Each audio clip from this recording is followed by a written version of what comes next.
ಬೆಂಗಳೂರು ಪೂರ್ವ ತಾಲೂಕು ಮಹದೇವಪುರ ವಿಧಾನಸಭಾ ಕ್ಷೇತ್ರದ ಕೊಡತಿ ಗ್ರಾಮ ಪಂಚಾಯಿತಿಯ 2024-25ನೇ ಸಾಲಿನ ಮೊದಲನೇ ಸುತ್ತಿನ ಗ್ರಾಮ ಸಭೆಯನ್ನು ಮುಳ್ಳೂರು ಗ್ರಾಮದಲ್ಲಿ ಕೊಡತಿ ಗ್ರಾಮ ಪಂಚಾಯಿತಿ ಅಧ್ಯಕ್ಷರಾದ ಶ್ರೀಮತಿ ಕೃಷ್ಣವೇಣಿ ಅವರ ಅಧ್ಯಕ್ಷತೆಯಲ್ಲಿ ಗ್ರಾಮ ಸಭೆಯನ್ನ ಏರ್ಪಡಿಸಲಾಗಿತ್ತು. ಸದರಿ ಗ್ರಾಮ ಸಭೆಗೆ ಎಲ್ಲ ಚುನಾಯಿತ ಪ್ರತಿನಿಧಿಗಳು, ಮಾಜಿ ಅಧ್ಯಕ್ಷರು, ಮಾಜಿ ಉಪಾಧ್ಯಕ್ಷರು ಹಾಗೂ ಗ್ರಾಮದ ಮುಖಂಡರುಗಳು, ಗ್ರಾಮ ಪಂಚಾಯಿತಿ ವ್ಯಾಪ್ತಿಗೆ ಒಳಪಡುವ ಗ್ರಾಮಗಳ ಗ್ರಾಮಸ್ಥರುಗಳು, ತಾಲೂಕಿನ ಸರ್ಕಾರದ ವಿವಿಧ ಇಲಾಖೆಗಳ ಅಧಿಕಾರಿಗಳು, ಅಂಗನವಾಡಿ ಮತ್ತು ಆಶಾ ಕಾರ್ಯಕರ್ತೆಯರು ಈ ಗ್ರಾಮ ಸಭೆಯಲ್ಲಿ ಭಾಗವಹಿಸಿ ಸಭೆಯನ್ನ ಯಶಸ್ವಿಗೊಳಿಸಿದರು. ಇನ್ನು ಈ ಕಾರ್ಯಕ್ರಮದಲ್ಲಿ ಸರ್ಕಾರದ ವಿವಿಧ ಇಲಾಖೆಗಳ ಅಧಿಕಾರಿಗಳು ಇಲಾಖೆಯಲ್ಲಿ ದೊರೆಯುವ ಸೌಲಭ್ಯಗಳ ಕುರಿತು ಜನರಿಗೆ ಮಾಹಿತಿ ನೀಡಿದರು. ಜನರು ಸಹ ಇಲಾಖೆ ಅಧಿಕಾರಿಗಳಿಗೆ ತಮ್ಮ ಅಹವಾಲುಗಳನ್ನು ನೀಡಿ ಸಮಸ್ಯೆಗಳನ್ನು ಬಗೆಹರಿಸುವಂತೆ ಕಾರ್ಯಕ್ರಮದಲ್ಲಿ ಮನವಿ ಮಾಡಿಕೊಂಡರು. ಇನ್ನು ಕಾರ್ಯಕ್ರಮದಲ್ಲಿ ಮೂಲಭೂತ ಸೌಕರ್ಯಗಳ ಜೊತೆಗೆ ಸ್ವಚ್ಛತೆ, ಲೇಔಟ್ಗಳ ಸಮಸ್ಯೆ, ಕಸದ ಸಮಸ್ಯೆ, ರಸ್ತೆ ಸುರಕ್ಷತೆ, ಟ್ರಾಫಿಕ್ ಸಮಸ್ಯೆ, ನೀರಿನ ಸಮಸ್ಯೆ, ಮೋರಿಗಳನ್ನು ಸ್ವಚ್ಛ ಮಾಡುವಂತೆ ಜನರು ಅಧಿಕಾರಿಗಳಿಗೆ ಮನವಿ ಮಾಡಿದರು. ರಾತ್ರಿ ಸಮಯದಲ್ಲಿ ಕಳ್ಳತನದ ಪ್ರಕರಣಗಳು ಹೆಚ್ಚುತ್ತಿರುವುದರಿಂದ ಪೊಲೀಸರು ಸುರಕ್ಷತೆ ನೀಡಬೇಕೆಂದು ಕಾರ್ಯಕ್ರಮದಲ್ಲಿ ಪೊಲೀಸ್ ಅಧಿಕಾರಿಗಳಿಗೆ ಸಾರ್ವಜನಿಕರು ಮನವಿ ಸಲ್ಲಿಸಿದರು. ಸಮಾಜ ಕಲ್ಯಾಣ ಇಲಾಖೆ ಹಾಗೂ ಕಂದಾಯ ಇಲಾಖೆ ಅಧಿಕಾರಿಗಳು ಗೈರು ಹಾಜರಾಗಿದ್ದರಿಂದ ಸಾರ್ವಜನಿಕರು ಕಂದಾಯ ಇಲಾಖೆ ಅಧಿಕಾರಿಗಳ ವಿರುದ್ಧ ಆಕ್ರೋಶ ವ್ಯಕ್ತಪಡಿಸಿದರು. ಮತ್ತು ಇತ್ತೀಚಿನ ದಿನಗಳಲ್ಲಿ ಡೆಂಗು ರೋಗ ಹೆಚ್ಚಾಗುತ್ತಿರುವುದರಿಂದ ಡೆಂಗು ರೋಗದ ಬಗ್ಗೆ ಆರೋಗ್ಯ ಅಧಿಕಾರಿಗಳು ಕಾರ್ಯಕ್ರಮದಲ್ಲಿ ಜಾಗೃತಿ ಮೂಡಿಸಿದರು.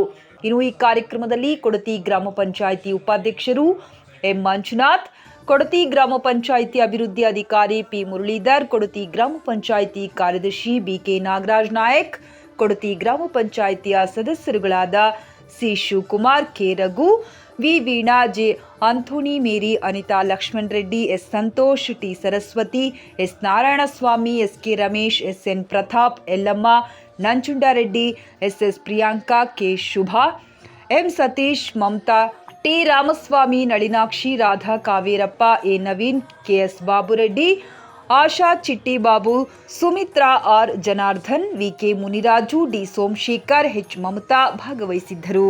13 ಕೋಟಿ ಎಲ್ಲೆಲ್ಲಿಂದ ನಮಗೆ ಆದಾಯ ಸಂಗ್ರಹಣೆ ಮಾಡ್ತೀವಿ ಅನ್ನೋ ಒಂದು ಪರಿಕಲ್ಪನೆಯನ್ನು ನಾವು ನಿಮಗೆ ಮಂಡಿಸ್ತೀನಿ. ಪ್ರಾರಂಭಿಕ ಶುಲ್ಕ 1,39,00,000 ಇರುತ್ತದೆ. ದರಗಳು ಮತ್ತು ತೆರಿಗೆಗಳು ಫೀಸ್ಗಳಿಂದ 8,21,09,161 ರೂಪಾಯಿಗಳನ್ನು ನಾವು ಸಾರ್ವಜನಿಕರಿಂದ ಸಂಗ್ರಹ ಮಾಡುವ ಒಂದು ನಾವು ಅದನ್ನ ಭಾವಿಸಿದ್ದೀವಿ. ಇಷ್ಟು ಅಮೌಂಟ್ ನಾವು ಪಡ್ಕೊತೀವಿ ಅಂತ. ಮತ್ತೆ ತೆರಿಗೆಯನ್ನು ಹೊರತುಪಡಿಸಿ ಪೇಜ್ ನಂಬರ್ 11ರಲ್ಲಿ ಪ್ರಾರಂಭಿಕ ಶುಲ್ಕ 1,39,00,000 ನಮಗೆ ಇಂದಿನ ಬಾಕಿ ಇರುತ್ತೆ, ಕಂದಾಯ ಬರಬೇಕಾಗಿರ್ತಕ್ಕಂಥದ್ದು. ಸೊ ಆ ಒಂದು ಇಂದಿನ ಬಾಕಿ ಜೊತೆಗೆ ದರಗಳು ಮತ್ತು ತೆರಿಗೆಗಳು ಈ ಒಂದು ಮೊತ್ತ ನಾವು 8,21,09,161 ರೂಪಾಯಿ ಬರ್ಬೋದು ಅಂತ ನಾವು ಅದನ್ನ ಊಹೆ ಮಾಡಿ ಈ ಒಂದು ಮೊತ್ತವನ್ನು ನಿಗದಿ ಮಾಡ್ಕೊಂಡಿರ್ತೀವಿ. ತೆರಿಗೆಯನ್ನು ಹೊರತುಪಡಿಸಿ ನಮ್ಮ ಆಸ್ತಿ ಮತ್ತು ಅಧಿಕಾರದಿಂದ ಬರ್ತಕ್ಕಂಥ ರಾಜಸ್ವ ಅಂತ 29,20,000 ರೂಪಾಯಿ ನಾವು ನಿರೀಕ್ಷೆ ಮಾಡಿದ್ದೀವಿ. ಮತ್ತೆ ಗ್ರಾಮ ಪಂಚಾಯಿತಿ ಆಸ್ತಿಯಿಂದ ಬರ್ತಕ್ಕ ರಾಜಸ್ವ ಅಂತ 2,18,14,839 ರೂಪಾಯಿಗಳನ್ನ ನಾವು ನಿರೀಕ್ಷೆ ಮಾಡ್ತಾ ಇದ್ದೀವಿ. ಮತ್ತೆ ಸರ್ಕಾರದಿಂದ ಬರ್ತಕ್ಕಂಥ ಅನುದಾನ ಮತ್ತೆ ವಂತಿಗೆ ಅಂತ ನಾವು 33,96,000 ರೂಪಾಯಿ ನಿರೀಕ್ಷೆ ಮಾಡ್ಕೊಂಡಿದ್ದೀವಿ. ಕೇಂದ್ರ ಮತ್ತು ರಾಜ್ಯ ಪ್ರಸ್ತುತ ಯೋಜನೆ ಹಾಗೂ ವಿಶೇಷ ಗ್ರಾಮೀಣಾಭಿವೃದ್ಧಿ ಕಾರ್ಯಕ್ರಮಗಳ ಅಡಿಯಲ್ಲಿ ಅಂದಾಜು 97,64,000 ರೂಪಾಯಿ ಬರ್ಬೋದು ಅಂತ ನಿರೀಕ್ಷೆಯನ್ನ ಮಾಡಿ ಒಟ್ಟು ನಾವು ಈ ಒಂದು ಆರ್ಥಿಕ ವರ್ಷದಲ್ಲಿ 13,34,04,000 ರೂಪಾಯಿಗಳ ಮೊತ್ತ ನಾವು ನಿರೀಕ್ಷೆ ಮಾಡಿ ನಾವೊಂದು ಆಯವ್ಯಯವನ್ನು ಸಿದ್ಧಪಡಿಸಿರ್ತೀವಿ. ಮತ್ತೆ ಈ ಒಂದು ನಿರೀಕ್ಷೆ ಮಾಡಿರ್ತಕ್ಕಂಥ ಮೊತ್ತದಲ್ಲಿ ಯಾವ್ಯಾವ ವೆಚ್ಚಕ್ಕೆ ಎಷ್ಟೆಷ್ಟು ಖರ್ಚು ಮಾಡಬೇಕು ಅನ್ನೋದು ನಿಗದಿ ಮಾಡ್ಕೊಂಡಿದೀವಿ ಅಂದ್ರೆ, ಗ್ರಾಮ ಪಂಚಾಯಿತಿಯ ಚುನಾಯಿತ ಸಭೆ ವೆಚ್ಚ 14,36,000, ಗ್ರಾಮ ಪಂಚಾಯಿತಿಯ ಕಚೇರಿ ಸಿಬ್ಬಂದಿ ಸಂಬಳ 65,53,000, ಕುಡಿಯುವ ನೀರು ಹೀಗೆ 34,57,806 ರೂಪಾಯಿ, ಗ್ರಾಮ ನೈರ್ಮಲ್ಯಕ್ಕೆ 26,25,000 ರೂಪಾಯಿ, ಸಾಮಾನ್ಯ ಆರೋಗ್ಯ ಮತ್ತು ಕುಟುಂಬ ಕಲ್ಯಾಣ ಕಾರ್ಯಕ್ರಮಕ್ಕೆ 2,20,000 ರೂಪಾಯಿ, ರಸ್ತೆ, ಸೇತುವೆ ಮತ್ತು ಇತರೆ ಸಂಪರ್ಕಗಳಿಗೆ 8 ಲಕ್ಷ ರೂಪಾಯಿ, ವಿದ್ಯುದೀಕರಣ ಮತ್ತು ವಿದ್ಯುತ್ ಒಂದು ಬಿಲ್ಲು ಪಾವತಿ ಮಾಡೋದಕ್ಕೂ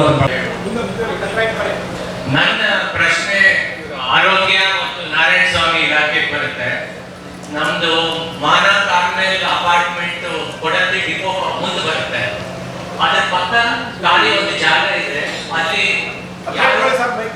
ಯಾರೋ ಬಂದು ಕಸನ ಹಾಕಿ ನಾವು ಅದನ್ನ ಪ್ರತಿ 2 ವಾರಕ್ಕೊಂದ್ಸರಿ ಅದನ್ನ ತೆಗೆಸಬೇಕಾದ ಪರಿಸ್ಥಿತಿ ಬಂದಿದೆ. ಸೊ ಆಮೇಲೆ ಆರೋಗ್ಯ ಇಲಾಖೆಯವರು ಹೇಳ್ತಾ ಇದ್ರು ಫ್ಯೂಮಿಕೇಶನ್ ಮಾಡ್ತಾರೆ ಅಂತ. ನಮ್ಮ ರೋಡಿಗೆ ಯಾವ್ದು ಫ್ಯೂಮಿಕೇಶನ್ ಬರ್ತಾ ಇಲ್ಲ. ನಮ್ಮ ಸೊಸೈಟಿ ಒಳಗಂತೂ ಫ್ಯೂಮಿಕೇಶನ್ ನಾವು ಮಾಡ್ಕೊಂತಾ ಇದ್ವಿ. ಸೊಸೈಟಿ ಕಾಂಪೌಂಡ್ ಹೊರಗೆ ಬ್ಲೀಚಿಂಗ್ ಪೌಡರ್ ಕೂಡ ಹಾಕಿಸ್ತಾ ಇದ್ದೀವಿ. ಆದರೆ ಫ್ಯೂಮಿಕೇಶನ್ ನಮ್ಮ ರೋಡಿಗೆ ಯಾವುದು ಇದುವರೆಗೂ ನಾವು ಬಂದಿಲ್ಲ. ಫಾಗಿಂಗ್ ವಿಷಯದಲ್ಲಿ ಬ್ಲಡ್ ಶಾಂಪಲ್ಸ್ ಅನ್ನ ನಾವು ಕಲೆಕ್ಟ್ ಮಾಡಿರ್ತೀವಿ. ವೈರಸ್ ಎಲ್ಲಿ ಪಾಸಿಟಿವ್ ಬಂದಿದೆಯೋ ಅಲ್ಲಿ ನಾವು ಫ್ಯೂಮಿಗೇಷನ್ ಮಾಡೋದಕ್ಕೆ ನಾವು ಪಂಚಾಯತಿ ಒಳಗಿರೋರ್ನ ನಾವು ಲೆಟರ್ ಕೊಡ್ತೀವಿ.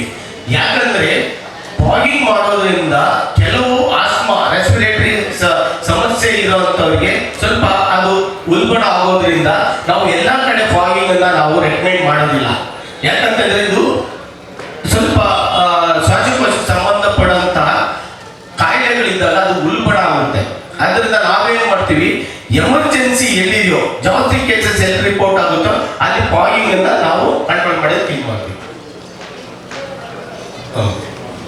ಅದೇ ಸ್ಪ್ರೇ ಮಾಡೋದಕ್ಕೆ ಲಾರ್ವಾ ಡೆಸ್ಟ್ರಾಯ್ ಏನು ಸ್ಟಾರ್ಟಿಂಗ್ ಸ್ಟೇಜ್ ಅಲ್ಲೇ ಮಾಡೋದಕ್ಕೆ ನಾವು already last week already start ಆಗಿದೆ.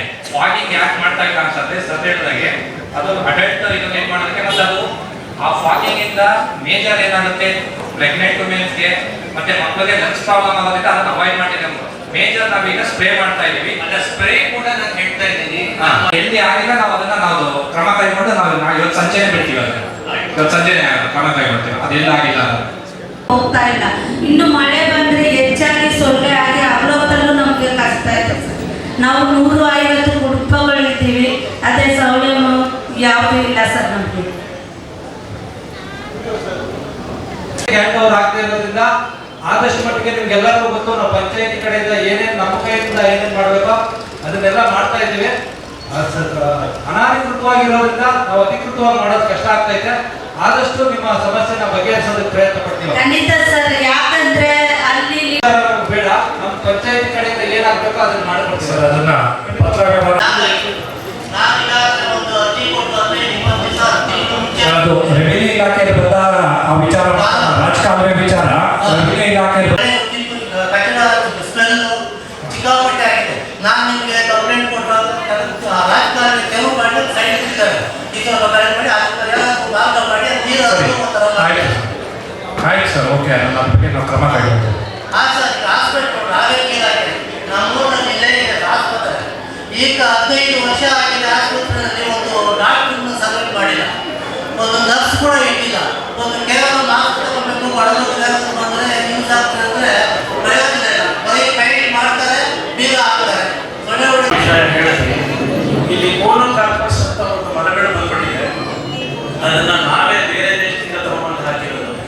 ಈ ಮೋನೋಕಾರ್ಪಸ್ ಮರಗಳಿಂದನೂ ಕೂಡ ಆಸ್ಮಾ ತುಂಬಾ ಜಾಸ್ತಿ ಆಗುತ್ತೆ. ಇಲ್ಲೇ ಇರೋರು ಬಂದ್ಬಿಡುತ್ತೆ, ಇರೋರನ್ನೇ ತುಂಬಾ ತೊಂದರೆ ಉಂಟು ಮಾಡುತ್ತೆ. ಗ್ರಾಮ ಪಂಚಾಯತಿಯಿಂದ ಎಲ್ಲೆಲ್ಲಿ ಈ ಮರಗಳಿದೆ ಅದನ್ನ ಎಷ್ಟೇ ವಯಸ್ಸಾಗಲಿ, ನನಗೆ ಕಟ್ಟಿರೋಕೆ 2 ವರ್ಷದಿಂದನೇ ಹಾಕಿರೋದು ಮರನ, ಅದ್ರ ಮುಂಚೆ ಯಾರು ಹಾಕಿಲ್ಲ. ಆ ಮರಗಳನ್ನೆಲ್ಲ ಕಿತ್ತು ಯಾವುದನ್ನ ಲೋಕಲ್ ಮರ ತೆಂಗು ಇರ್ಬೋದು, ಇಲ್ಲ ಬೇರೆ ಇರ್ಬೋದು, ಬೇರೆ ಯಾವುದಾದ್ರು ಮರ ಹಾಕ್ಬೋದು. ಈ ಮೋನೋಕಾರ್ಪಸ್ ಅನ್ನೋ ಮರಗಳನ್ನ ನಮ್ಮ ಪಂಚಾಯತಿಯಿಂದ ತೆಗೆಯೋದು ಬಹಳ ಇಂಪಾರ್ಟೆಂಟ್ ಆಗುತ್ತೆ. ನಾವು ಸ್ವೀಕಾರ ಮಾಡ್ತೀವಿ ಮತ್ತು ಮುಂದಿನ ದಿನಗಳಲ್ಲಿ ಈ ಬಗ್ಗೆ ಕ್ರಮ ಕೈಗೊಳ್ತೀವಿ ಸರ್. ಡೆಂಗು ಕಾಯಿಲೆ ಸಾಮಾನ್ಯ ಕಾಯಿಲೆ ಅಂತ ಹೇಳಿದ್ರು. ಅದು ಎಷ್ಟು ಮಾರಕವಾಗಿ ಹರಡ್ತಾ ಇದೆ ಅನ್ನೋದಕ್ಕೆ ಒಂದು ಉತ್ತಮ ಉದಾಹರಣೆ ಅಂದ್ರೆ ರಘುನಾಥ್ ಸರ್ ಸ್ಪಾಟ್ ಇನ್ಸ್ಪೆಕ್ಷನ್ ಮಾಡಿದ್ರು ವಾಲಪುರ ಗ್ರಾಮದಲ್ಲಿ. ನಮ್ಮ ಮಹದೇವಪುರ ಶಾಸಕರು ಮಂಜುಳಾ ಅರವಿಂದ ಲಿಂಗೋಳಿ ಅವರು ಒಂದು ಕರೆ ಕೊಟ್ಟರು. ಆಫೀಸರ್ ಮೀಟಿಂಗ್ ಮಾಡಿದ್ರು, PDO ಸಾಹೇಬರನ್ನ ಎಲ್ಲ ಕರೆದು ಡೈರೆಕ್ಷನ್ ಕೊಟ್ಟರು. ಏನಂತ, ಒಂದು ವಾರ್ಡ್ಗೆ ಪಂಚಾಯತಿಗೆ ಒಂದು ವಿಲೇಜ್ನ ಸೆಲೆಕ್ಟ್ ಮಾಡಿ ಏನು ಸಮಸ್ಯೆ ಇದೆ ಅಲ್ಲಿ ಹೋಗಿ ನೋಡಿ ಅಂತ PDO ಸಾಹೇಬರಿಗೆ ಫೋನ್ ಮಾಡಿ ಕರೆದೇ ಬಂದಿಲ್ಲ. ಅವರು ಗ್ರಾಮ ಸಭೆ ಇದೆ ಅಂತ ಅವ್ರು ಹೇಳಿದ್ರು. ರಘುನಾಥ್ ಸರ್ ಬಂದು ನೋಡಿದ್ದಾರೆ. ವಾಲೇಪುರ ಗ್ರಾಮದಲ್ಲಿ 2 ವರ್ಷದಿಂದ ಚರಂಡಿ ಕ್ಲೀನ್ ಮಾಡಿಲ್ಲ. ಎಷ್ಟು ಕೆಟ್ಟದಾಗಿದೆ ಪರಿಸ್ಥಿತಿ ಅಂದ್ರೆ 7 ಕೇಸ್ ಇದೆ ಈಗ ಪ್ರೆಸೆಂಟ್. ಆಶಾ ವರ್ಕರ್ ಮನೆ ಇನ್ಸ್ಪೆಕ್ಷನ್ ಮಾಡಿದ್ದಾರೆ.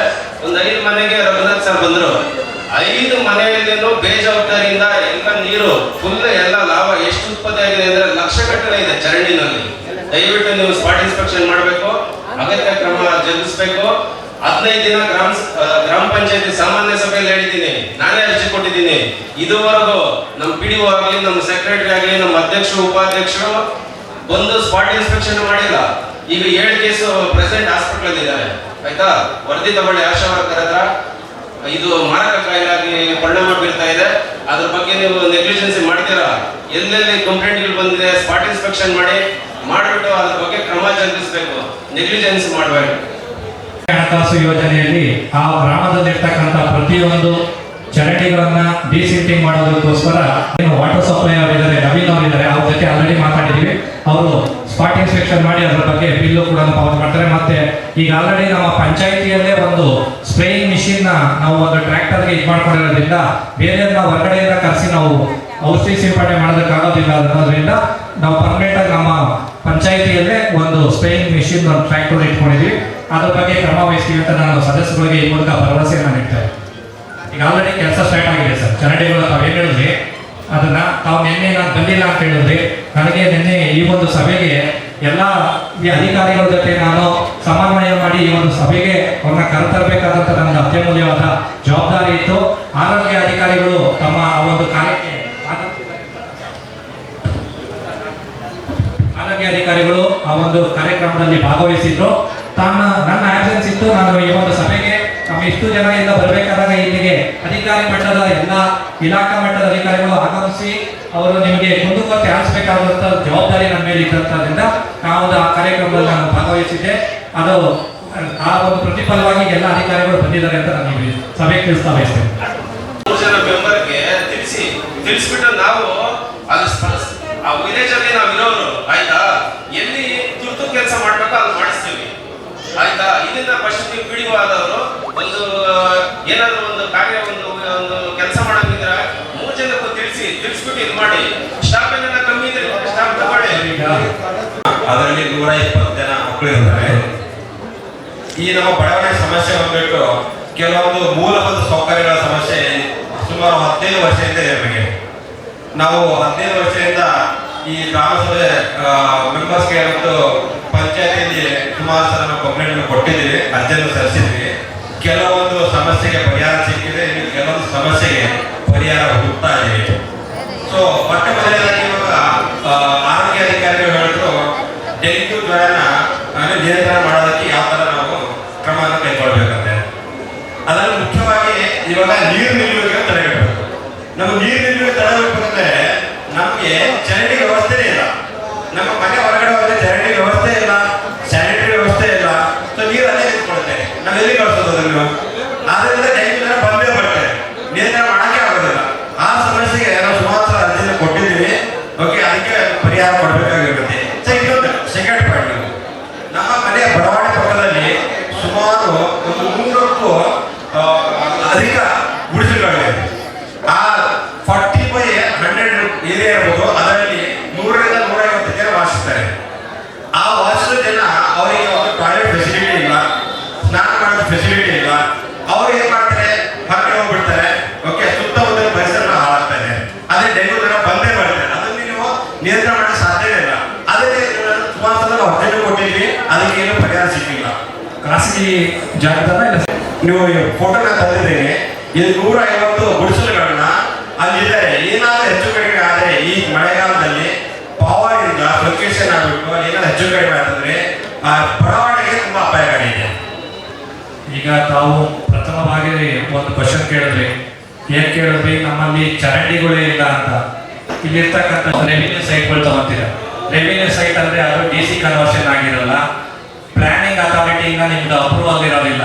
ಈ ಒಂದು ಮುತುವರ್ಜಿ, ಈ ಒಂದು ಉತ್ಸಾಹತೆ ತಾವೆಲ್ಲ ಆ ಒಂದು ಸೈಟ್ ನ ಪರ್ಚೇಸ್ ಮಾಡ್ಬೇಕಾದಾಗ ನಮ್ಮ ಪಂಚಾಯಿತಿ ಪ್ರತಿ ಇದು DC ಕನ್ವರ್ಷನ್ ಆಗಿದೆಯಾ, ಎಲ್ಲ ಪ್ಲಾನಿಂಗ್ ಅಥಾರಿಟಿಯಿಂದ ಅಪ್ರೂವಲ್ ಆಗಿದೆ ಅಂತ ತಾವು ವೀಕ್ಷಣೆ ಮಾಡಿದ್ರೆ ಆಗ ಏನು ಆ ಲೇಔಟ್ ಮಾಡಿದಂಥ ಓನರು ಒಂದು 4 ತಲ್ಲಿಂದ ನಿಮ್ ರಿಜಿಸ್ಟ್ರೇಷನ್ ಮಾಡಿಕೊಟ್ಟ ಓನರ್ ದುಡ್ಡು ತಗೊಂಡು ಬೇಸಿಕ್ ಇನ್ಫ್ರಾಸ್ಟ್ರಕ್ಚರ್ ಮಾಡಬೇಕಾದಂಥ ಜವಾಬ್ದಾರಿ ಏನಿರುತ್ತೆ, ಯಾರಿಗಿರುತ್ತೆ? ಲೇಔಟ್ ಯಾರು ಡೆವಲಪ್ ಮಾಡಿರ್ತಾರೆ ಅವ್ರಿಗಿರುತ್ತೆ. ಚರಂಡಿ ಮಾಡಬೇಕು. ಅಪ್ರೋಡ್ ಲೇಔಟ್ ಹೋದ್ರೆ ಒಂದು ಚರಂಡಿ ಮಾಡಬೇಕು, ರಿಸ್ಗೆ ಜಾಗ ಅಂತ ಬಿಡಬೇಕಾಗುತ್ತೆ, ಮತ್ತೆ ಇಷ್ಟಡಿ ರಸ್ತೆ ಅಂತ ಬಿಡಬೇಕಾಗುತ್ತೆ. ಈ ಎಲ್ಲ ಫೆಸಿಲಿಟೀಸ್ ಬಿಡಬೇಕಾಗಿ ಆಗಿಂದಾಗುತ್ತೆ. ಆಗಿಂದಲೇ ಅವಾಗ ಏನಾಗುತ್ತೆ, ₹100 ಹೆಚ್ಚು ಹೆಚ್ಚಿಗೆ ಅವರು ನಿಮ್ಮ ಹತ್ರ ಕೇಳಬಹುದಾಗುತ್ತೆ. ಬಟ್ ನೀವು ಅವನ್ನ ಡಿಮ್ಯಾಂಡ್ ಮಾಡಬಹುದಾಗುತ್ತೆ. ಯಾವ ತರ ಈಗ ನಮ್ಮಲ್ಲಿ ಬರ್ತಕ್ಕಂಥ ದುಡ್ಡನ್ನ, ಸರ್ಕಾರಿ ದುಡ್ಡನ್ನ ನಿಮ್ಮ ಪ್ರೈವೇಟ್ ಜಾಗಕ್ಕೆ ನಾವು ಡೆವಲಪ್ ಮಾಡೋದು ಕೊಟ್ಟಾಗ ಇಲ್ಲಿ ಏನಾಗುತ್ತೆ, ತಾರತಮ್ಯ ಆಗುತ್ತೆ. ಈಗ ನಿಮ್ಮಿಂದ ನಾವು ಯಾವುದೇ ರೀತಿಯ ಟ್ಯಾಕ್ಸ್ ತಗೊಳ್ತಾ ಇಲ್ಲ, ಯಾವುದೇ ರೆಡಿ ಇದ್ದೀರಾ. ಈ ಉತ್ಸುಕತೆ ನಾನು ಹೇಳ್ತಿದ್ದೀನಿ ತಮಗೆ, ಈ ಉತ್ಸುಕತೆ ಪರ್ಚೇಸ್ ಮಾಡುವಾಗ ಇದ್ದಿದ್ರೆ ಈ ರೀತಿಯ ಯಾವುದೇ ರೀತಿಯ ಮೂಲಭೂತ ಸೌಕರ್ಯಗಳ ಎಲ್ಲಿ ಈ ಒಂದು ಕೊರತೆನೇ ಬರ್ತಾ ಇರಲಿಲ್ಲ. ನಿಮ್ಗೆ ಅದೇ ನಮ್ಮ ಗ್ರಾಮ ಠಾಣದಲ್ಲಿ ಬನ್ನಿ, ಚರಂಡಿ ಇದೆ, ಎಲ್ಲ ಫೆಸಿಲಿಟೀಸ್ ಇರುತ್ತೆ. ಯಾಕೆಂದ್ರೆ ಅದೊಂದು ಪ್ಲಾನ್ ಇರುತ್ತೆ, ಊರು ಅಂತ ಇರುತ್ತೆ. ಈಗ ಸರ್ವೆ ನಂಬರ್ ಅಲ್ಲಿ ಹೋಗ್ಬಿಟ್ಟು ಯಾರೋ ಒಬ್ಬ ಕಲ್ಲಿಡ್ತಾರೆ ಮಾಡ್ತಾರೆ. ನಮ್ಮ ಜವಾಬ್ದಾರಿ ಯಾರು? ನಮ್ಗೆ ಜನ ಯಾವ ರೀತಿ ಬರ್ತಾರೆ, ಸೇರಿ ತಗೊಳ್ಬೇಕಾರೆ ಸರ್ ಖಾತಾ ಈಗ ಆಗುತ್ತಾ ಅಂತ ಬರ್ತಾರೆ. ಫಸ್ಟ್ ಅವ್ರು ಪರ್ಚೇಸ್ ಮಾಡ್ಬೇಕಾದಾಗ ಗ್ರಾಮ ಪಂಚಾಯತಿ ಖಾತಾ ಇದೆಯಾ ನೋಡ್ತಾರೆ, ನೋಡಲ್ಲ. ಫಸ್ಟ್ ನೋಡಲ್ಲ. ಪಾಯಿಂಟಿಗೆ ನಾನು ಆನ್ಸರ್ ಮಾಡಿ ರೆವಿನ್ಯೂ ಸೆಟ್ ತಗೊಂಡಿದ್ದೀನಿ ಅಂತ, ಓಕೆ, ನಾನು ಒಪ್ಕೊಂಡಿದ್ದೀನಿ, ರೆವಿನ್ಯೂ ಸೆಟ್ ತಗೊಂಡಿದ್ದೀನಿ. ಅದನ್ನ first of all revenue set ತಗೊಳ್ಬೇಕಾದ್ರೆ ರಿಜಿಸ್ಟರ್ ಮಾಡಬಾರ್ದು. ಸಬ್ ರಿಜಿಸ್ಟರ್ದಲ್ಲಿ ರಿಜಿಸ್ಟ್ರೇಷನ್ ಯಾಕಾಗುತ್ತೆ?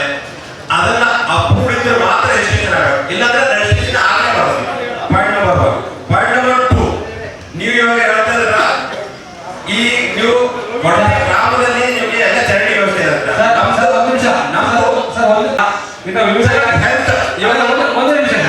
ವಿವಿಧ ಇಲಾಖೆ ಅಧಿಕಾರಿಗಳು ಹೋಗೋ ಬೇರೆ ಬೇರೆ ಮೀಟಿಂಗ್ ಇದೆ, ನಮ್ಮ ಪೊಲ್ಯೂಷನ್ ಬೋರ್ಡ್ ಮತ್ತೆ ನಮ್ಮ ಪೊಲೀಸ್ ಇಲಾಖೆಯವರು ಅವ್ರು ಮುಗಿಸ್ಬಿಟ್ಟು ನಾವು ಚರ್ಚೆ ಮಾಡೋಣ ಸರ್. ಸಂಜೆ ಹೊತ್ತು ಮಾಡೋಣ ಚರ್ಚೆ ಸರ್. ಹೋಗಿ ಪಂಚಾಯತಿಗೆ ಫೋಟೋ ಕೊಟ್ಟಿದ್ದೀವಿ, ಬಟ್ ಅದಕ್ಕೆ ಒಂದು ಸ್ವಲ್ಪ ದಿನ ಹೇಳಿದ್ರು, ಒಂದು 20 ದಿನ ಟೈಮ್ ತಗೊಂಡಿಲ್ಲ ಅಂತ.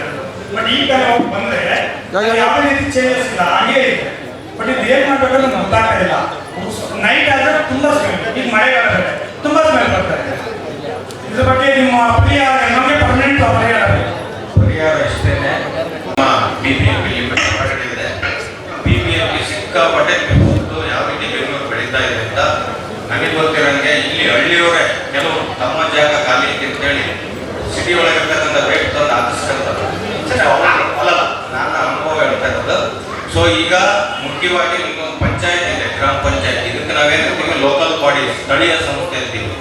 ನಮ್ಮಲ್ಲಿ ಮುನ್ಸಿಪಲ್ ಸಾಲಿಡ್ ವೇಸ್ಟ್ ರೂಲ್ಸ್ ಅಂತ ಇದೆ, ಪುರಸಭೆ ಘನತ್ಯಾಜ್ಯ ನಿಯಮಾವಳಿ. ಅದರ ಪ್ರಕಾರ ಪ್ರತಿ ಪಂಚಾಯತಿಗೂ ತಮ್ಮದೇ ಆದ ಒಂದು ಸಾಲಿಡ್ ವೇಸ್ಟ್ ಡಿಸ್ಪೋಸಲ್ ಸೈಟ್ ಇರಬೇಕು. ನಿಮ್ಮ ಪಂಚಾಯತಿಯಲ್ಲಿ ಐತೋ ಇಲ್ಲ ನನಗೆ ಗೊತ್ತಿಲ್ಲ. ಸೊ ನೀವು ಪಂಚಾಯತ್ ಸರ್ ಒಂದು ನಿಮಿಷ, ಅವ್ರು ಹೇಳ್ತಾ ಇರೋದು ಬಹಳ ಅದ್ಭುತವಾದ ಮಾತು. ಯಾಕಂದ್ರೆ ಸುಮಾರು ವರ್ಷದಿಂದ ಅವರು ಕಳ್ಳಮಾರ್ಗದಲ್ಲಿ ತಗೊಂಡೋಗಿ ಲಾರಿಗಳನ್ನು ಸುರಿತಾರೆ.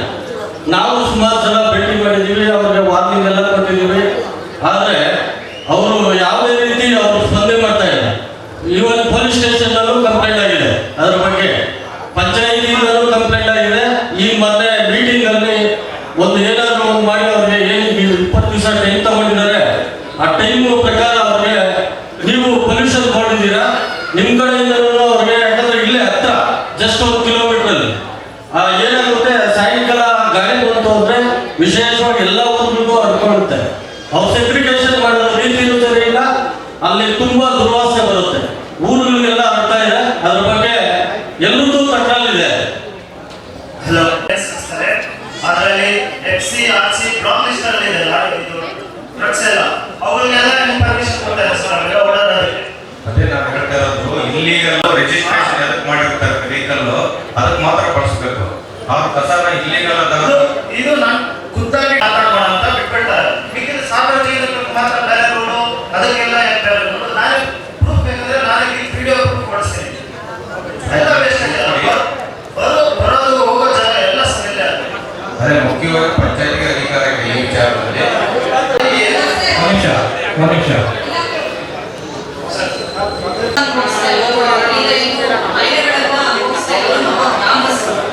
ಇದ್ರ ಬಗ್ಗೆ ನಮ್ಮ ಸಾರ್ವಜನಿಕರು ನಮ್ಮಲ್ಲಿ ಮನವಿ ಮಾಡಿದಾಗ ನಾವು ಪಂಚಾಯಿತಿಗೆ ಹೇಳಿದ್ವಿ. ಅದ್ರ ಪ್ರಕಾರ ಆಕ್ಷನ್ ತಗೊಂಡಿದ್ದಾರೆ. ಬಟ್ 20 ದಿನಗಳ ಕಾಲಾವಕಾಶ ತಗೊಂಡಿದ್ದಾರೆ. ಬಟ್ ಅದಕ್ಕಿಂತ ಮಿತಿ ಮೀರಿ ಕೂಡ ಏನ್ ಮಾಡ್ತಾ ಇಲ್ಲ. ಸೊ ಈಗ ಮುಂದಿನ ಕ್ರಮ ನಿಮ್ ಕಡೆಯಿಂದ ನೀವೇನ್ ಮಾಡ್ಬೋದು, ನೀವೇನ್ ಮಾಡ್ತೀರಾ? ಈಗ ನಿಮ್ಗೆ ಪೊಲ್ಯೂಷನ್ ಕಂಟ್ರೋಲ್ ಬೋರ್ಡ್ಗೆ ನಿಮ್ಗೆ ಇದನ್ನ ಈ ಕಂಡೀಷನ್ ಆಫೀಸ್ ಮಾಡಿದೀವಿ. ನಾವು ಏನಲ್ಲ, ನಮ್ಮ ಇಲಾಖೆ ಕೆಲಸ ಹೇಳ್ತಾರೆ, ನಮ್ದು ಏನಿದ್ರೆ ಇಂಪ್ಲಿಮೆಂಟಿಂಗ್ ಅಥಾರಿಟಿ, ನಾವು ಲೋಕಲ್ ಬಾಡಿಗೆ ಸರ್, ಇದು ಲೋಕಲ್ ಬಾಡಿಗೆ ಆಗಿದ್ರೆ ಅದು ನಮ್ಮ ಕೈಗೆ ಆಲ್ಮೋಸ್ಟ್ ಕೊಡ್ತಿದೆ ಸರ್. ಸೊ ಅದನ್ನ ನಾವು ಸೀರಿಯಸ್ ಪರಿಗಣನೆ ಮಾಡಿ ನಾವು ಅಸೋಸಿಯೇಷನ್ ಒಂದಷ್ಟು ಅಮೌಂಟ್ ಹಾಕೊಂಡು ಆ ರೋಡಿಗೆ ಏನೋ ಒಂಚೂರು ಮಣ್ಣಿನ ವ್ಯವಸ್ಥೆ ಮಾಡಿದ್ವಿ, ಅದು ಸರಿಯಾಗಿ ಆಗಿಲ್ಲ. ದ ರೀಸನ್ ಬಿಕಾಸ್ ಅದು ಆ KM ನಾಗರಾಜು ಎಂಟ್ರಿ ಆಗ್ತಾನೆ ನೋಡಿಲ್ಲ. ಅದು ಇಲ್ಲಿಂದ ಇದು ಸಿಮೆಂಟ್ ರೋಡ್ ಎಲ್ಲ ಎಂಥದ್ದು ಇಲ್ಲ, ಬಟ್ ಸೈಡಲ್ಲಿ ಅಂತ ಎಲ್ಲ ಲೆಫ್ಟ್ ರೋಡ್ಗಳಿಗೂ ಸೂಪರ್ ಆಗಿರುವಂಥ ಸಿಮೆಂಟ್ ರೋಡ್ ಇದೆ. ಇದು ನಮ್ಮ ನಿವಾಸಿಗಳು ಎಷ್ಟೋ ಸರಿ ಪರಿಗಣನೆಗೆ PDOಗೆ ಪಕ್ಕದಲ್ಲೇ ಚಂದಾಪುರ ರೋಡಿನ ರೈಟ್ ತಗೊಂಡ್ರೆ ಒಂದು ವೈನ್ ಶಾಪ್ ಇದೆ. ಆ wine shop bar and restaurant ಅಲ್ಲ, ಸ್ಟಿಲ್ ಅಲ್ಲಿ ಏನು ಆಲ್ರೆಡಿ ಬಾರ್ ಅಂಡ್ ರೆಸ್ಟೋರೆಂಟ್ ಎಲ್ಲ ಮಾಡ್ತಾ ಇದ್ದಾರೆ. ರೋಡಲ್ಲಿ ಕುಡ್ಕೊಂಡು ರೋಡಲ್ಲೇ ಸೂಸ್ಕೊಳ್ಳೋದು ಎಲ್ಲ ಮಾಡ್ತಾರೆ. ಈ ಫ್ಯಾಮಿಲಿ ಜನ ಎಲ್ಲ ಓಡಾಡೋದು ತುಂಬ ಪ್ರಾಬ್ಲಮ್ ಆಗ್ತಾ ಇದೆ. ಚಂದಾಪುರ ರೋಡಲ್ಲಿ ಮಂಜುನಾಥ್ ವೈನ್ಸ್ ಅದು ಬಿಟ್ಟರೆ ಚಂದಾಪುರ ರೋಡ್ ಹಾಗೆ ಮುಂದೆ ಇಂಡಿಯನ್ ಆಯಿಲ್ ಪೆಟ್ರೋಲ್ ಪಂಪ್ ಇದೆ. ಅಲ್ಲಿ ಸಂಜೆ ಟೈಮು ಈ ಮಂಗಳ ಮುಖ್ಯ ಅನ್ನುವಂಥ ಆಟ ಶುರುವಾಗಿದೆ. ಅದು ಆಲ್ರೆಡಿ 2 ಟೈಮ್ ನಾನು ಪೊಲೀಸಿಗೆ ಕಂಪ್ಲೇಂಟ್ ಮಾಡಿದ್ದೀನಿ, 2 ಟೈಮ್ಸ್. ಪೊಲೀಸಿಗೆ ಕಂಪ್ಲೇಂಟ್ ಮಾಡಿದಾಗ ಏನು ಹೇಳಿದ್ರೆ ನೀವು ಹೋಗಿದ್ರ ಅವ್ರ ಜೊತೆ ನಮಗೆ ಕನ್ಸರ್ನಿಗೆ ಬಂದಿದ್ದೀವಿ, ನಾವು ಹೇಳಿದ್ದೀವಿ ಆಯ್ತಾ. 2 ಸರಿ ಆದ್ರೂ ಅದು ಮತ್ತೆ ಕಂಟಿನ್ಯೂ ಆಗ್ತದೆ. ಇದು ಲೈಕ್ ಸಮಾಜದಲ್ಲಿ ಒಳ್ಳೆ ರೀತಿಯಲ್ಲಿ ಬದುಕೋದಕ್ಕೆ ತುಂಬ ತೊಂದರೆ ಆಗ್ತದೆ. ಪೊಲೀಸ್ ಡಿಪಾರ್ಟ್ಮೆಂಟಿಗೆ ಬರೋದ್ರಿಂದ ನಾನು ಗಮನಕ್ಕೆ ತರ್ತಾ ಇದ್ದೀನಿ. ದಯವಿಟ್ಟು ಅದನ್ನ ಶಾಶ್ವತ ಪರಿಹಾರ ಕೊಡಿಸ್ಬೇಕು. ಅವ್ರೇನು ದುಡ್ಕೊಂಡು ತಿಂದ್ರೆ ನಾವು ಯಾರು ಅಬ್ಜೆಕ್ಷನ್ ಮಾಡಲ್ಲ, ಬಟ್ ಆ ಸಂಜೆ ನಿಂತ್ಕೊಂಡು ಮಾಡ್ತಾ ಇರೋದು ನೋಡಿದ್ರೆ ಗೊತ್ತಾಗ್ತದೆ ಏನು ಮಾಡ್ತಾ ಇದ್ದಾರೆ ಅಂತ. ಅದನ್ನ ದಯವಿಟ್ಟು ಕಂಟ್ರೋಲ್ ಮಾಡಿ. ಅದೊಂದು ವೈಟ್ ಶಾಪ್ ಸಮಸ್ಯೆ ಅಷ್ಟೇ. ರಸ್ತೆ ಅದ್ರ ಹಿಂದ್ಗಡೆ ಸ್ವಲ್ಪ ಓಪನ್ ಪ್ಲೇಸ್ ಇದೆ. ನಮ್ಮ ಬಡಾವಣೆ ಹತ್ತಿಗೆ ಆಗಾಗಲೇ ನಾನು ಮೆನ್ಷನ್ ಮಾಡಿದ ಸುಮಾರು 100-150 ಗುಡಿಸಲುಗಳಿವೆ. ಆ ಗುಡಿಸಲು ಜನ ಏನು ಮಾಡ್ತಾರೆ ಅಂದರೆ ಸಾಯಂಕಾಲ 7ರಿಂದ 8 ಗಂಟೆ ಆದಮೇಲೆ ಸುಮಾರು ಜನ ಅಲ್ಲಿ ಆ ಓಪನ್ ಪ್ಲೇಸಿಂದ ಅಲ್ಲಿ ಕುತ್ಕೊಂಡ್ಬಿಟ್ಟು ಡ್ರಿಂಕ್ಸ್ ಮಾಡ್ತಾ ಇರ್ತಾರೆ. ಅದರಿಂದ ಸಾಯಂಕಾಲ ಬರೋರು ಹೆಣ್ಮಕ್ಳು ಇರ್ಬೋದು, ಮಕ್ಕಳು ಇರ್ಬೋದು, ತುಂಬ ಹೆಲ್ಪ್ ಆಗ್ತಾರೆ, ಏನಾದರೂ ಅನಾಹುತ ಆಗ್ಬೋದು. ಸೊ ಈ ಒಂದು ವಿಷಯಕ್ಕೆ, ಈ ಒಂದು ಪ್ರಾಬ್ಲಮ್ಗೆ ಸೊ ಪೊಲೀಸ್ ಅಧಿಕಾರಿಗಳು ಸ್ವಲ್ಪ ಏನು ಗಮನ ನಿನ್ನೆ ರಾತ್ರಿ ಕೂಡ ಸ್ವಲ್ಪ ನಮಗೆ ತಪ್ಪೆ ಆಗಿದೆ. ಸೊ ಇದೊಂದು ಸಮಸ್ಯೆಗೆ ಸ್ವಲ್ಪ ಪರಿಹಾರಗೊಳಿಸ್ತಾರೆ. ಅಲ್ಲಿ ಸುತ್ತಮುತ್ತ ಪಾರ್ಕಿಂಗ್ ಕೂಡ ತುಂಬಾ ಜಾಸ್ತಿ ಆಗ್ತಾ ಇದೆ. ಅಲ್ಲಿ ಬಸ್ ಸ್ಟಾಪ್ ಇಂದ ದೂರದಲ್ಲಿ ಇದ್ರೂ ಬಸ್ಗಳನ್ನು ಅಲ್ಲೇ ಬೀದಿ ಮಧ್ಯದಲ್ಲೇ ನಿಲ್ಲಿಸ್ತಾರೆ. ಟ್ರಾಫಿಕ್ ಪೊಲೀಸ್ನವರು ಇದರ ಬಗ್ಗೆ ಏನಾದ್ರು ಇಂಟ್ರೆಸ್ಟ್ ತಗೊಂಡು ಬಸ್ಸುಗಳನ್ನ ಮುಂದೆ ಬಳಸಿ ಪಾರ್ಕಿಂಗ್ ಅನ್ನ ಕಡಿಮೆ ಮಾಡಿಸಿ ಒಂದು ಸಿಗ್ನಲ್ ಹಾಕಿಸ್ಕೊಟ್ರೆ ಬಹಳ ಅನುಕೂಲ ಆಗುತ್ತೆ. ಆಯ್ತಾ? ನಮಗೆ ನಿಯರೆಸ್ಟ್ ಪೊಲೀಸ್ ಸ್ಟೇಷನ್ ಅಂದ್ರೆ ವರ್ತೂರ್ಗೆ ಹೋಗ್ಬೇಕು, ಕೊಡತಿಯಿಂದ ಅಥವಾ ಬೆಲಂಡೂರ್ ಗೇಟ್ಗೆ ಹೋಗ್ಬೇಕು. ಸೊ ಅದರಿಂದ ಒಂದು ಸಬ್ ಪೊಲೀಸ್ ಸ್ಟೇಷನ್ ಆ ಥರ ಏನಾದರೂ ನೀವು ಅನುಕೂಲ ಮಾಡಿಕೊಟ್ರೆ ಕೊಡತಿ ಗೇಟ್ ಹತ್ರ ಒಂದು ಒಳ್ಳೇದಾಗುತ್ತೆ ಇಡೀ ಸಮಾಜಕ್ಕೆ ಅಂತ ಅನ್ಕೊಂತೀನಿ. ಯಾಕಂದ್ರೆ ಸಾಕಷ್ಟು ಕ್ರಿಮಿನಲ್ ಆಕ್ಟಿವಿಟೀಸು ಈ ಥರ ಒಂದು ಆಕ್ಟಿವಿಟೀಸ್ ನಡಿಬೇಕಾದ್ರೆ ಒಂದು ಸಬ್ ಪೊಲೀಸ್ ಸ್ಟೇಷನ್ ಅಥವಾ ಒಂದು ಪರ್ಮನೆಂಟ್ ಪೊಲೀಸ್ ಕಳ್ತನಗಳು ಜಾಸ್ತಿ ಐತೆ. ನಡುವೆ ಮೊಬೈಲ್ ಹೊಡ್ಕೋದು, ಮನೆ ಹೊಡೆಯೋದು, ಈ ಥರ ಎಲ್ಲ ಕೇಬಲ್ ಕಟ್ ಮಾಡೋದು, ಹೊಸ ಬಿಲ್ಡಿಂಗ್ ಅಲ್ಲಿ ಯಾವ ಏರಿಯಾ ಉಂಟೆ ವಿವೇಕಾನಂದ ಬಡಾವಣೆಗೆ. ಆಯ್ತಪ್ಪ, ಓಕೆ. ನಮ್ಮ ಕೋಟರ್ಸ್ನಲ್ಲಿ ತುಂಬ ಕಳ್ತನಗಳಾಗುತ್ತೆ, ಅಲ್ಲಿ ಮನೆಗಳು ಹೊಡಿತಾರೆ, ನಮ್ಮನ್ನ ಓಡಾಡಕ್ಕೆ ಆಗಲ್ಲ. ರಾತ್ರಿ 8 ಗಂಟೆ 9 ಗಂಟೆ ಎಲ್ಲಮ್ಮ ಎಲ್ಲಿ ಸೂರ್ಕುಂಟೆ ಕ್ವಾರ್ಟರ್ಸ್, ಸೂರ್ಕುಂಟೆ ಕ್ವಾರ್ಟರ್ಸ್, KD ಕ್ವಾರ್ಟರ್ಸ್. ಆಯ್ತಮ್ಮ. 8 ಗಂಟೆ ಕೆಲಸ ಮುಗಿಸ್ಕೊಂಡು ಬರೋ ಟೈಮ್ನಲ್ಲಿ ಅಲ್ಲಿ ತುಂಬ ಲಾಬರಿ ಮಾಡ್ತಾರೆ, ಬರೋಕ್ಕಾಗಲ್ಲ ಆ ಸೈಡು. ದಯವಿಟ್ಟು ಒಂದು ಸ್ವಲ್ಪ ಇದು ಆಕ್ಷನ್ ತೆಗಿಬೇಕು ಅಂತ ನಾವು ಕೇಳ್ಕೊಳ್ತೀವಿ. ಆಯ್ತಕ್ಕ. ವಿವೇಕಾನಂದ ಬಡಾವಣೆ ಬಗ್ಗೆ ಮಾತಾಡ್ತಾ ಇದ್ದೀವಿ. ಈಗ ಏನಾಗಿದೆ ಅಂದರೆ ಆ ಕಡೆ ಆಡಳಿತರು, ಈ ಕಡೆ ಮಧುರಪುರ ಸೆಂಟ್ರಲ್ ಇಂಡಿಯಾ ಪಾಕಿಸ್ತಾನ ಮಾಡ್ತಾ ಇದೆ. ದಯವಿಟ್ಟು ಆದರೆ ಇಂಪ್ರೂವ್ ಆದಷ್ಟು ಅದು ಇಂಪ್ರೂವ್ ಮಾಡೋದಕ್ಕೆ ಕಾನ್ಸಂಟ್ರೇಟ್ ಮಾಡಿದ್ರೆ 2 ಕಡೆನೂ ಇಂಪ್ರೂವ್ ಆಗ್ತದೆ. ಈ ಕಡೆ ಇದು ಮಾಡ್ತಾರೆ ಅಂತ ಅವರು ಪೊಲೀಸ್ ಇಲಾಖೆ ಸರ್ಕಲ್ಲು ಇದಲ್ಲ, ಬೇಕೇತ್ರ ಒಂದು ಸರ್ಕಲ್ ಇದೆ, ಸುಳ್ಳುಂಟೆ ಯಾವುದು ಸರ್ಕಲ್ ಅಲ್ಲಿ ಹೆವಿ ಟ್ರಾಫಿಕ್. ಅದರಿಂದ ಅಲ್ಲಿ ಅಟ್ಲೀಸ್ಟ್ ಒಂದು ಯಾರು ಪೊಲೀಸ್ ಬೆಳಗ್ಗೆ ಅದಕ್ಕೊಂದು ಸಿಗ್ನಲ್ ಇದು ಮಾಡಿ, ಅದಕ್ಕೆ ಸಿಗ್ನಲ್ ಸೀಲ್ ಮಾಡಿ. ಸಿಗ್ನಲ್ ಇದೆ. ಲಾಸ್ಟ್ 2 ತಿಂಗಳ ಮುಂಚೆ ಒಂದು ಸೈಕಲ್ ಕಳ್ತನ ಆಯಿತು, ಅದು ಶೋಚನೀಯ. ಆಮೇಲೆ ಈಗ ಹೋದ ತಿಂಗಳಲ್ಲಿ ಒಂದು ಬೈಕ್ನ ಕಳ್ತನ ಮಾಡ್ಕೊಂಡು ಹೋಗಿ ಕೊಡತಿ ಗೇಟ್ ಹತ್ರ ಹೋಗಿ ಬಿಟ್ಟಿದ್ದಾರೆ. ಎಲ್ಲಿ ಮಿಲಿಟರಿ ಅಪಾರ್ಟ್ಮೆಂಟ್ ಅಲ್ಲಿ ವಯಸ್ಸಾದ ಬರುತ್ತೆ. ಬಂದಾಗ ಅವ್ರು ಸೈಕಲ್ ಹಾಕೊಂಡು ಬರ್ತಾರಲ್ಲ, ಕಳ್ಳರು ಹೆಚ್ಚಿಸ್ತಾರೆ ಹೋಗ್ಬಿಡ್ತಾರೆ. ಅಂದ್ರೆ ನಿಮ್ಮ ಉದ್ದೇಶ ಕಿತ್ತಾಕಬೇಡ ಸರ್. ಐದು ನಾನು ವೇಟ್ ಮಾಡಿದ್ರೆ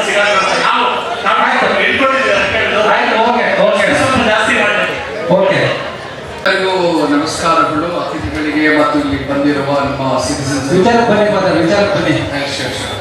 ನಮ್ಮ ಕೊಡತಿ ಚರ್ಚ್ ಪಕ್ಕದಲ್ಲಿ ಪಂಚಾಯತ್ ಆಫೀಸ್ ಮೂಲೆಯಲ್ಲಿ ಹೆವಿ ಟ್ರಾಫಿಕ್ ಆಗಿಬಿಡುತ್ತೆ ಬೆಳಗ್ಗೆ ಮತ್ತು ಸಂಜೆ ವೇಳೆಯಲ್ಲಿ. ಸ್ಕೂಲ್ಸ್ ಬಸ್ಸಸ್ಗಳು ಮತ್ತು ಗಾಡಿಗಳು, ಪ್ರೈವೇಟ್ ಗಾಡಿಗಳು ಹೋಗೋ ಬರೋಕ್ಕೂ ಬಹಳ ಕಷ್ಟವಾಗಿದೆ. ಸುಮಾರು 3/4 ಗಂಟೆ ಆಗುತ್ತೆ ಅಲ್ಲಿ ಟ್ರಾಫಿಕ್ ಕಂಟ್ರೋಲ್ ಮಾಡುವ ರೀತಿಯಲ್ಲಿ.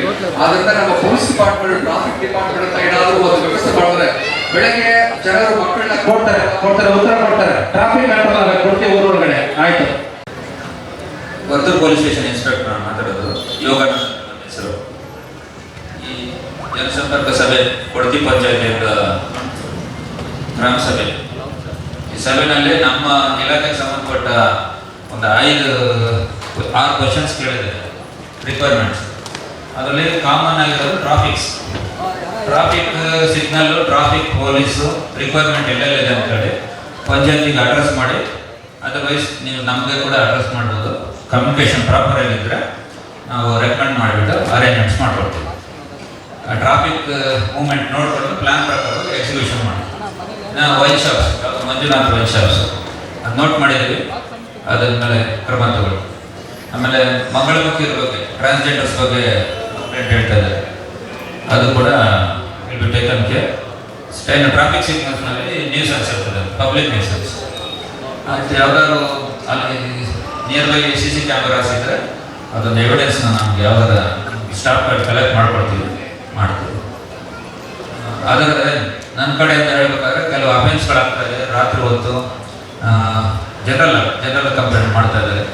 ಅಫೆನ್ಸ್ಗಳು ರಿಪೋರ್ಟ್ ಆಗ್ತಾ ಇದೆ, ಡಿಟೆಕ್ಷನ್ ಮಾಡ್ತಾ ಇದ್ದೀವಿ. ಈಗ ಈ ಕೊಡತಿ ಸಂಡಾಪುರ ರಸ್ತೆ ಇದೆಲ್ಲ ಡೆವಲಪಿಂಗ್ ಪ್ಲೇಸಸ್. ಈ ಡೆವಲಪಿಂಗ್ ಪ್ಲೇಸಸ್ ಇವತ್ತೆಲ್ಲ ನಾಳೆ ಬೆಂಗಳೂರು ಮಹಾನಗರ ಪಾಲಿಕೆಗೆ ಅಟ್ಯಾಚ್ ಆಗಿಬಿಡ್ತದೆ. ಈ ಪಂಚಾಯತಿ ಲಿಮಿಟ್ಸ್ನಲ್ಲಿ ನಿಮಗೆ ಎಷ್ಟು ಮಟ್ಟಿಗೆ ಎಕ್ಸಿಕ್ಯೂಷನ್ ನಡೀತಾ ಇದೆ ಗೊತ್ತಿಲ್ಲ.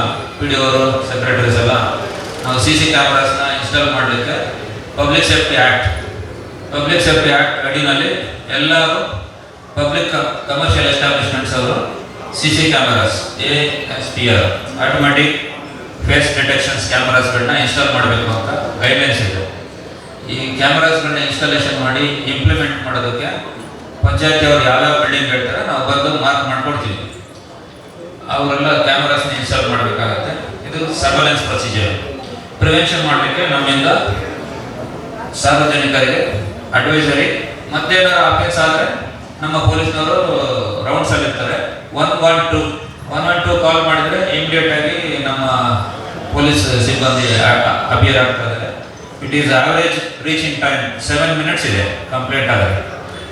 ಆವರೇಜ್ ರೀಚಿಂಗ್ ಟೈಮ್ ಬೆಂಗಳೂರು ಸಿಟಿದು 7 ನಿಮಿಷ.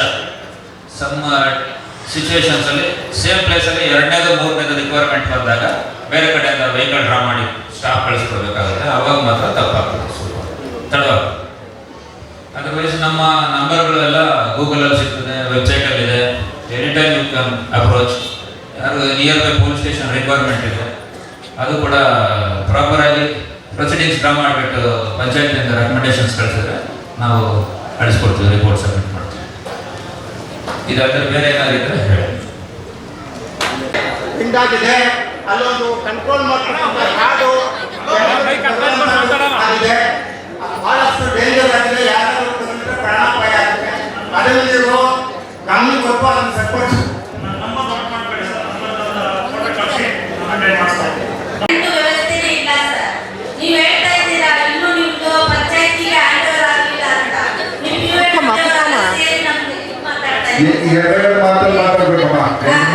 ಸರ್ ನಮಗೆ ಕರೆಂಟ್ ಇಲ್ಲ, ಮಕ್ಕಳು ಹೋಗಕ್ಕೂ ಆಗಲ್ಲ. KSTB ಕಾಲೇಜ್ ಕೊಟ್ಟರು ಸರ್.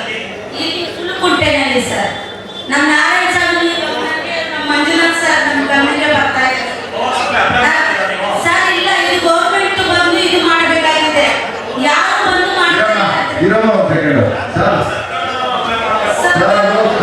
ನೀವು ಹಾಕಿದಂತ ಟ್ರಾನ್ಸ್ಫಾರ್ಮರ್ ಇರ್ಬೋದು, ಮೆಟೀರಿಯಲ್ ಇರ್ಬೋದು, ಎಲ್ಲ ಕಳ್ತನ ಆಗ್ತಾ ಇದೆ.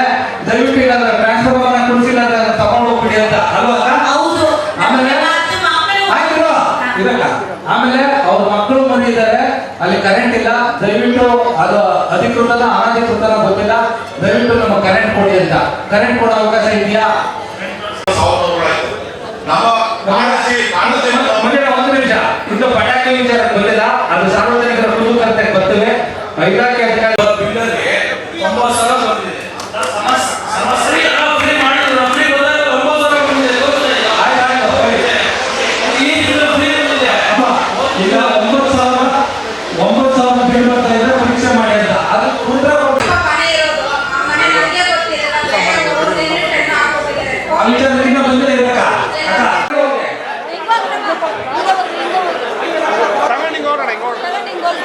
ತಗೊಂಡು ಬರ್ರಿ ಹಿಂಗ್ ಬನ್ನಿ.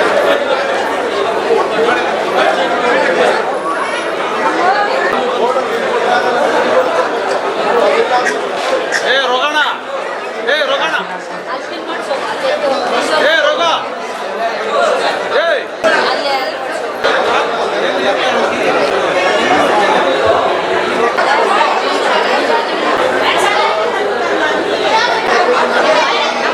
ಸಮಸ್ಯೆನ ಬಗೆಹರಿಸೋಕೆ ನಾವು ಏರ್ಪಾಟ್ ಮಾಡ್ತೇವೆ.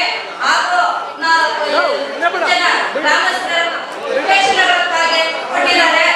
ಮತ್ತೆ ನೀರಿನ ಸಮಸ್ಯೆ, ಮತ್ತೆ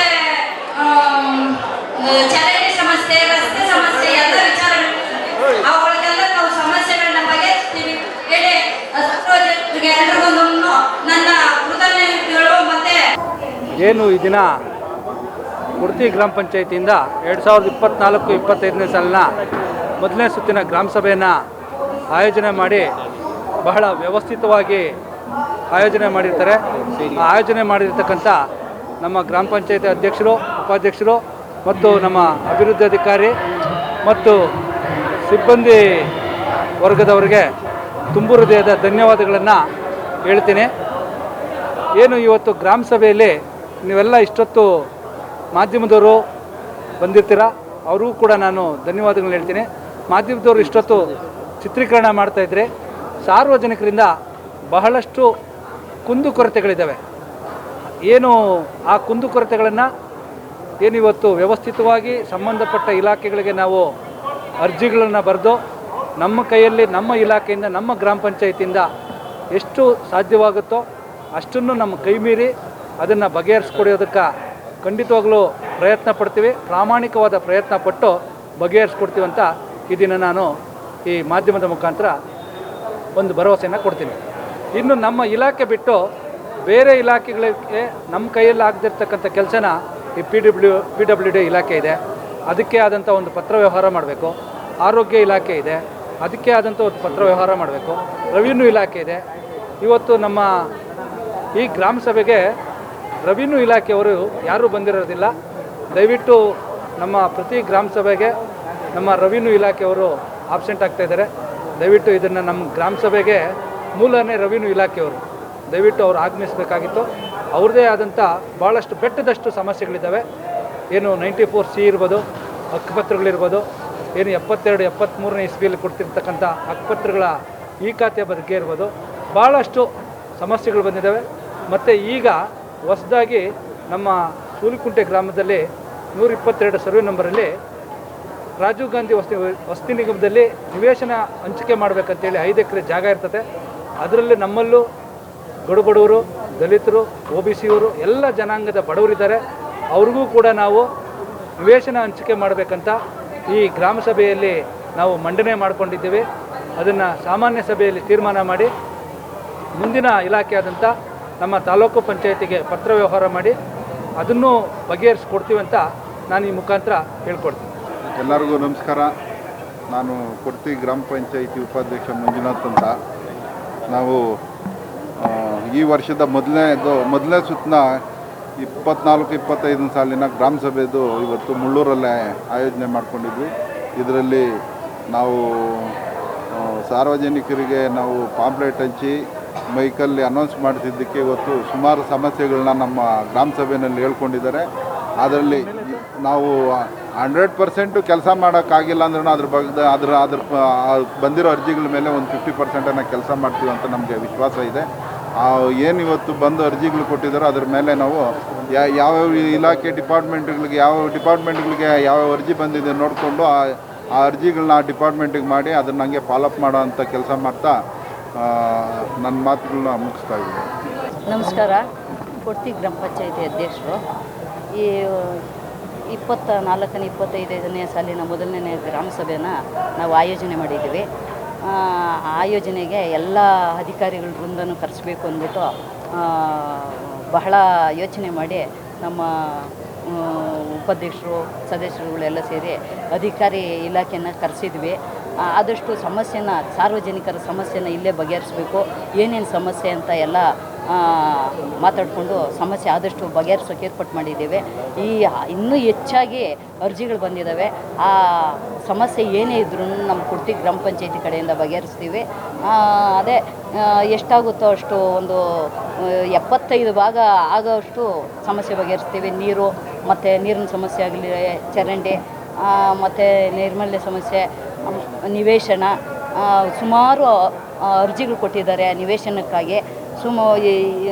ಇದು ಸ್ಲಮ್ ಬೋರ್ಡ್ ಕಡೆಯಿಂದ ರಾಜೀವ್ ಗಾಂಧಿ ವಸತಿ ನಿಗಮದಿಂದ ಸುಮಾರು 930 ಮನೆ ಕಟ್ಟಿದ್ರು ಇದು ಸೂಲ್ಕುಂಟೆ ಕಾಲೋನಿಯಲ್ಲಿ. ಆದರೆ ಒಬ್ಬರಿಗೂ ನಮ್ಮ ಸ್ಥಳೀಯ ಗ್ರಾಮ ಪಂಚಾಯತಿ ಒಬ್ಬರಿಗೂ ಒಂದೇ ಒಂದು ನಿವೇಶನ ಹಂಚಿಲ್ಲ. 8-10 ವರ್ಷದಿಂದ ಬ್ಯಾಲೆನ್ಸ್ ಇಟ್ಕೊಂಡು ಮನೆಯೆಲ್ಲ ಬೇರೆ ಯಾರ್ಯಾರಿಗೋ ಕೊಟ್ಟಿದ್ದಾರೆ. ಆದರೆ ಎಷ್ಟೋ ಸರಿ ಕೇಳಿದ್ರು, ಮನವಿ ಪತ್ರ ಕೊಟ್ಟಿದ್ದೀವಿ ಮತ್ತು ಎಷ್ಟೋ ಸಮಸ್ಯೆನ ಕೇಳಿದ್ದೀವಿ, ಆದರೆ ಅದು ಯಾರೂ ಕಿವಿಗೊಡಲಿಲ್ಲ.